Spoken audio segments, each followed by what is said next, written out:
Gövherin qiymətini xibre-i elmasə deyin, müjde-i fəsl-i bəhari çəməni yasə deyin.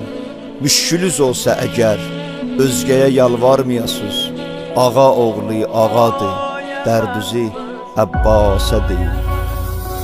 Ayə Bəlfəs, ayə Bəlfəs, sənə gəlməz tayə Bəlfəs, başını sinəmə allam, deyərəm lay lay Əbəlfəs. Ayə Bəlfəs, ayə Bəlfəs, sənə gəlməz tayə Bəlfəs, başını sinəmə allam, deyərəm lay lay Əbəlfəs, deyərəm lay lay Əbəlfəs.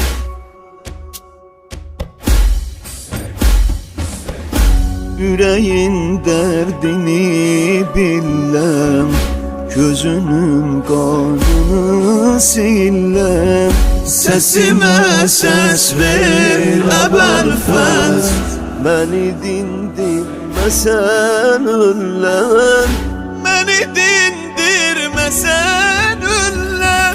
Ayə Bəlfəs, ayə Bəlfəs, sənə gəlməz tayə Bəlfəs, başını sinəmə allam, deyərəm lay lay Əbəlfəs, deyərəm lay lay Əbəlfəs.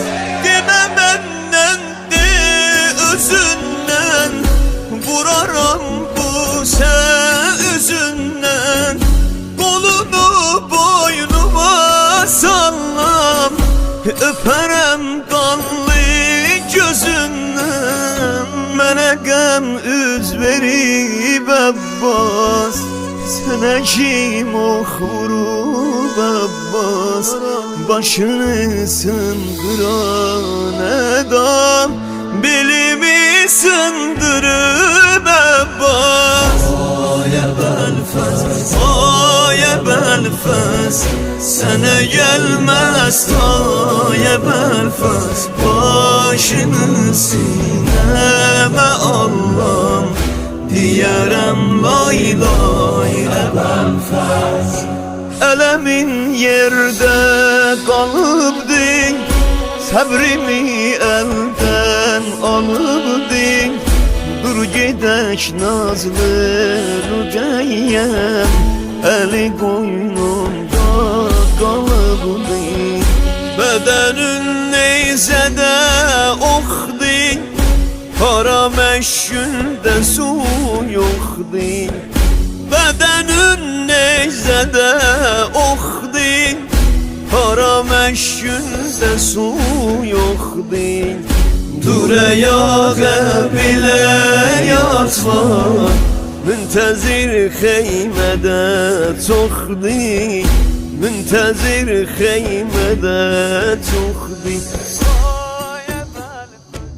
Ayə Bəlfəs, ayə Bəlfəs, sənə gəlməz tayə Bəlfəs, başını sinəmə allam, deyərəm lay lay Əbəlfəs, deyərəm lay lay Əbəlfəs.